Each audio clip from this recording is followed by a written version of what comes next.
आप अपना mobile use करें फिर एमुलेटर मत डाउनलोड करें। मेरे पास AMD है A6 का। AMD से कितने थ्रेड्स हैं उसके? थ्रेड्स वगैरह का तो मुझे सही नहीं पता। ये है कि मैं 8 GB रैम के साथ है। ट्राई करें, आई थिंक हो जाएगा, रन हो जाएगा, नहीं मसला करेगा। वो मैं कर लेता हूँ, ट्राई कर लेता हूँ, ना हुआ तो मैं आपको बता दूंगा। चलें ठीक है। और किसी का कोई सवाल? सर ये एमुलेटर का क्या यूज़ है इसमें, मतलब जो एंड्रॉयड आप स्टूडियो तो लैपटॉप में है, इसका क्या यूज़ है? ये जो आप टेस्टिंग करोगे ना अपनी ऐप की साथ साथ, जहाँ पे आपकी ऐप जो है रन होगी, तो वो इम्यूलेटर पे रन होगी आपकी ऐप। ठीक है ठीक है यार, सर। आज जूम बहुत मसला कर रहा है। पहले कनेक्ट नहीं हो रहा था, अभी ओपन नहीं हो रहा है जी। इम्यूलेटर जो आप डाउनलोड करोगे ना, वो आपके लैपटॉप में ही होगा, लैपटॉप में ही करना है।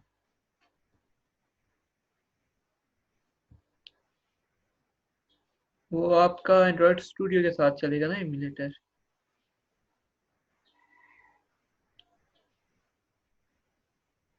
और कोई सवाल? जावा के हवाले से तो कोई परेशानी नहीं ना, जावा तो क्लियर है सब आपको। जी वो अभी तक क्लियर है। चले सही हो। तो फिर आज हम एंड्रॉयड को देखते हैं। एंड्रॉयड जो है एक ऑपरेटिंग सिस्टम है, ठीक है। तो इस ऑपरेटिंग सिस्टम के लिए, जैसे हर ऑपरेटिंग सिस्टम में चलाने के लिए कोई प्रोग्राम्स होते हैं, कोई ऐप्स होती हैं, तो उसी तरह एंड्रॉयड स्टूडियो के लिए भी आप जो है ऐप्स बनाते हो, प्रोग्राम्स बनाते हो, उसकी लाइब्रेरीज बनाते हो, उसकी डिफरेंट चीज़ें बनाते हो, ठीक है। तो एंड्रॉयड स्टूडियो को यूज़ करते हैं हम एंड्रॉयड की ऐप्स बनाने के लिए। जैसे हर लैंग्वेज का कोई कंपाइलर होता है, ठीक है, उसी तरह एंड्रॉयड स्टूडियो भी एक, आप समझ लें, एक आईडीई है, इंटीग्रेटेड डेवलपमेंट एनवायरनमेंट है, जिसके अंदर हम एंड्रॉयड की ऐप्स बनाते हैं। तो इसके अलावा एंड्रॉयड जो है उसकी जो लाइब्रेरीज होती हैं वो सी प्लस प्लस में बनती हैं। एक होता है एंड्रॉयड एस डी के, एक होता है एंड्रॉयड एन डी के, ठीक है। तो एस डी के जो होता है वो आपकी सॉफ्टवेयर डेवलपमेंट किट होती है, ठीक है। तो ये जो सॉफ्टवेयर डेवलपमेंट किट किट होती है, इसके अंदर आपके एंड्रॉयड के डिफरेंट मॉड्यूल्स पड़े होते हैं, जिनको यूज़ करके एंड्रॉयड स्टूडियो आपकी बनाई हुई ऐप को बिल्ड करता है। एस डी के डिफरेंट वर्जन होते हैं एस डी के। एस डी के का आप एंड्रॉयड 8 भी होता है एंड्रॉयड, फिर उसका डिफरेंट इस तरह वर्जन होते हैं। और दूसरा एन डी के होता है, एन डी के को हम आगे जाके देखेंगे कि एन डी के क्या होता है। तो जब आप एंड्रॉयड स्टूडियो इंस्टॉल करते हो तो तभी वहाँ पे आपको साथ ऑप्शन देता है वो एस डी के इंस्टॉलेशन की भी। तो एस डी के जो होता है वही आपका बिल्डिंग ब्लॉक्स होते हैं जो कि आपकी पूरी ऐप को बिल्ड करते हैं। अच्छा, तो आज थोड़ी हम स्लाइड्स भी जाएंगे, तो अभी स्लाइड्स ओपन करते हैं।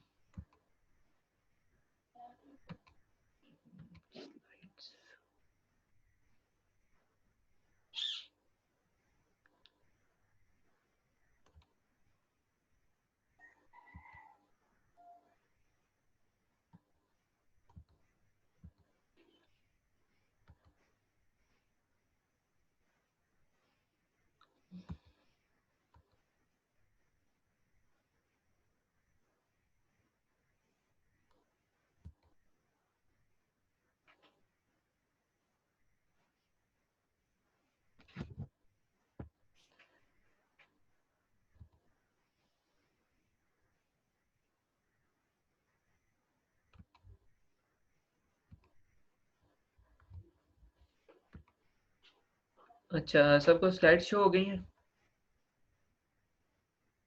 हाँ जी हो गई है।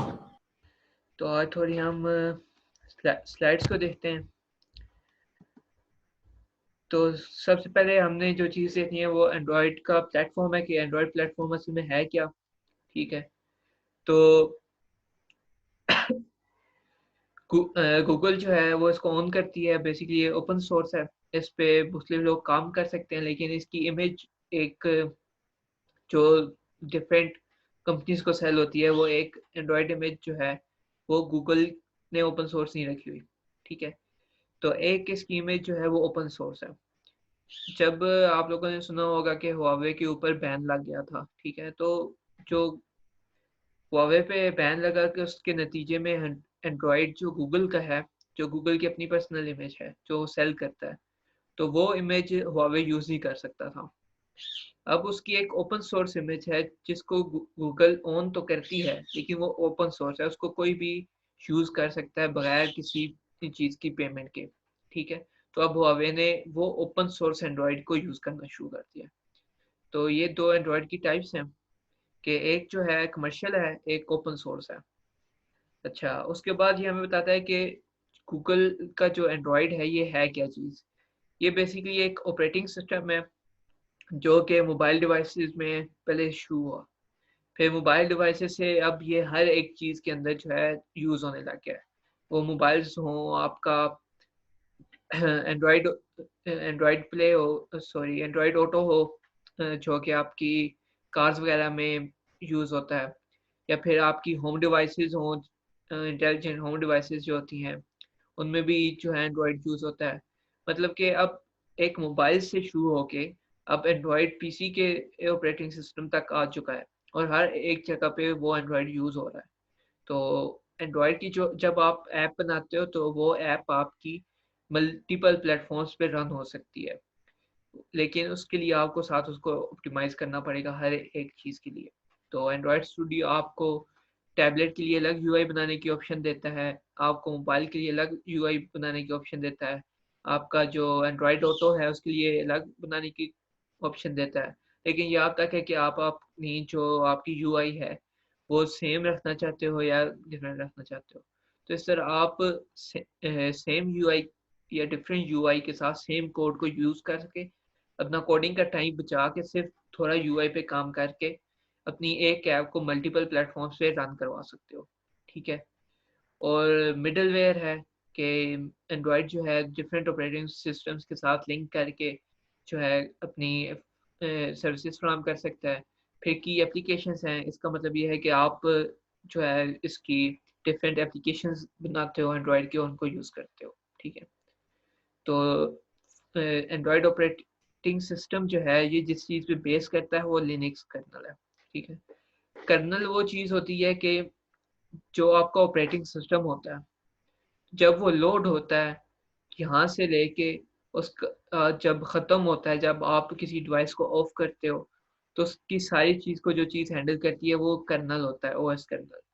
जब आपका लैपटॉप ऑन होता है तो कुछ टाइम के लिए आपका जो कंपनी है, डेल है, एचपी है, जो भी है वो लिखा हुआ आता है। ठीक है। उसके बाद आपका ऑपरेटिंग सिस्टम बूट करता है। तो वो जो थोड़ा सा टाइम होता है, उस थोड़े से टाइम के दौरान आपका कर्नल जो होता है एक प्रोसेस रन करता है। उस प्रोसेस के बाद वो आपके आपके ऑपरेटिंग सिस्टम को लोड करता है।